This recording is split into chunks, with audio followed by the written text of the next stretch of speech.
Good morning. Today I'm going to talk about the advertising case of the tobacco companies when the US government banned the advertising of tobacco products. First, I want to start with a simple game just to get you focusing.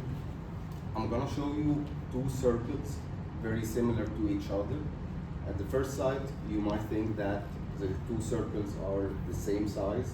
However, if you focus a little more, you're gonna notice that one circle is slightly bigger than the other. And I'm gonna give you 10 seconds. The time starts now.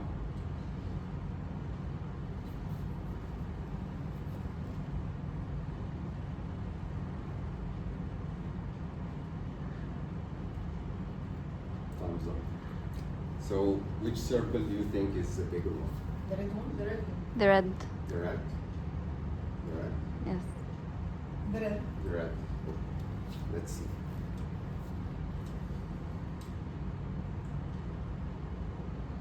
Both of the circles have exactly the same size, and that's the power of advertising.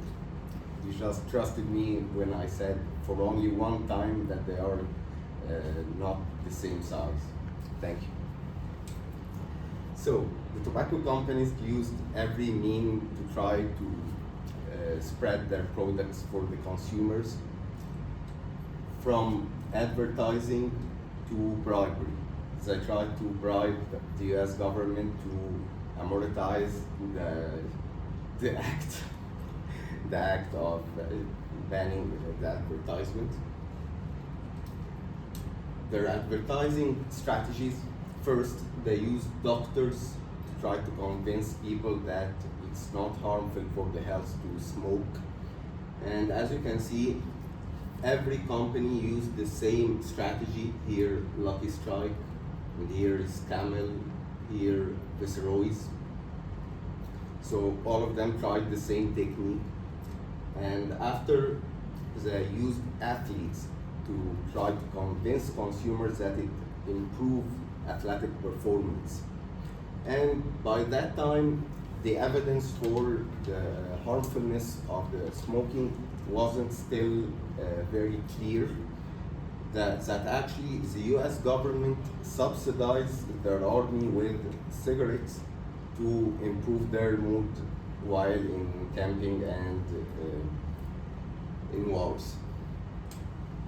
Until the 1970s, when the US government actually banned their advertising, and it was at that time that their demand, that the consumers' demand for cigarettes critically decreased. That's the 1970s. As you can see, it didn't increase by any means, it just kept on growing. Because the consumers didn't believe at that time that smoking was harmful for health. So they just kept on smoking, and the companies even made greater profits. That's because all of them were advertising, so they actually canceled each other.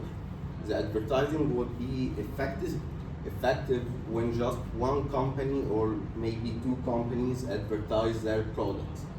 What they didn't realize is if all of them didn't advertise, they would make more money because of their advertising expenses. They're gonna gain that expenses instead of spending on advertising. But I wanna just talk about another point, which I think is the root of the problem in anything in scientific community. But I'll just start with a little story. It's called The Cave Allegory by Plato. There were prisoners chained inside a cave, and they are facing the inside of the cave. Every day when the sun comes out, they see shadows of objects and people, until one prisoner managed to unfree himself. He got outside of the cave and saw the sun. Maybe his eyes hurt him a little. and realized that the shadows wasn't real. It was just caused by the sun. He returned to the cave and tried to convince his colleagues that these shadows aren't real and there are real objects outside of the cave, but they didn't believe him and told him that he was crazy for leaving the cave. And that's every time with any new evidence, scientific evidence, that's our problem with science. That by the time the truth comes to the light, we will no longer be able to accept it because of our fear of being ignorant. So crawl outside of the cave, walk away, run, jump, and hopefully one day you will fly. Thank you. Excellent.